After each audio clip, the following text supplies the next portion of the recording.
but it's the Converse Chuck Taylor 70. As some of you may know, I've been wearing these sneakers for the longest time now, and I can't not have a pair or two in my rotation at all times. And I always go for the 70s version over the regular Chucks, because not only is the quality better, I think they look a lot better too. Anyway, I don't need to talk about these shoes any longer, we all know about them. Next up, we've got the Dries Van Noten sneakers, and I picked these up. I think these are one of the best looking sneakers out there right now, and I know not everyone likes a slim sneaker, but I've always been a fan, and I think they're delicious. I also think these are extremely versatile, and a lot more versatile than people may first think, but I think they go well with shorts, denim, trousers, you name it, they go with it, in my opinion. These sneakers have been a bit of a trend this year, and they've been selling out really fast at any shop that stocks them, even at their high price point, so it seems like a lot of people love these. Start off with my most recent pickup, the Adidas and Song for the Mute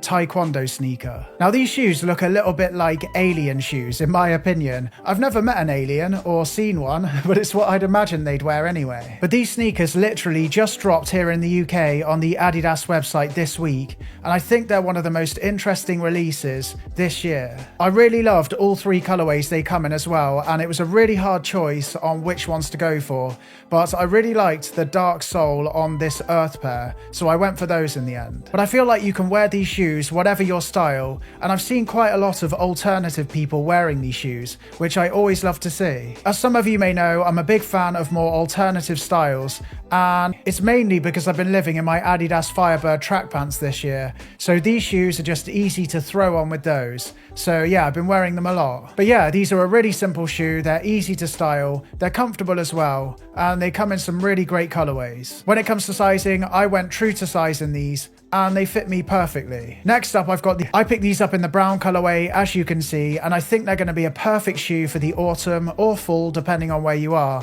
And yeah, I think they look great. Now I must admit, I don't wear these a huge amount because they are brown. I normally find myself wearing black sneakers a lot more than brown sneakers, but it's nice to have them as an alternative option when I need them. But I've got my Adizero Evo SLs, and these are an absolute dream to wear. I went for my true size in these as well, and they do fit a tiny bit snug, but in a good way, if that makes sense. Now I only wear these shoes to run in, and as you can see, they are absolutely battered. What can I say? I run hard. But yeah, not only are these shoes really comfortable and great to run in, they also look cool as well, which is a nice bonus. And I know it shouldn't matter what your running shoes look like, it should always be performance over looks, and it's my Margiela Gats. Now I've had these shoes for years and years now, but I hardly wear them these days. I still really like them, but I'm a little bit bored of them, so I need a break from them. But I know if I sell them, I'll just want them again further down the line, and I really don't fancy paying £400 or £500, whatever they cost, for them again, so I'm keeping hold of these. But yeah, these are a classic shoe that never go out of style, and they seem to last forever, which is a good thing at that price. When it comes to sizing with these, I personally find they run a half size sneaker, and these are my Acne Studios slip-on sneakers. These have probably got a cool name, but I don't know what it is. I can't remember it, so if you remember what it is, let me know. I bet it's rubbish now. Anyway, I picked these up as an alternative to the Vans slip-on. I still love Vans slip-ons, but I saw these in the sale and I decided to pick them up. I personally wouldn't pay full retail price for these. I don't think they're worth it. I'd just go for the Vans slip-ons instead. But yeah, even though I wouldn't pay retail for them, I'm still really happy to have them, and I do enjoy wearing them from time to time. Next up, we've got the Doc Martens 1461s. I find with a lot of derbies, they either look like office shoes or school shoes, which is not what I want, so they can be really difficult to find, but I don't think you can go wrong with the Doc Martens 1461s. They've got more of an edgy look to them, and they're a bit more casual. I personally prefer the mono version of these over the pair with the yellow stitching.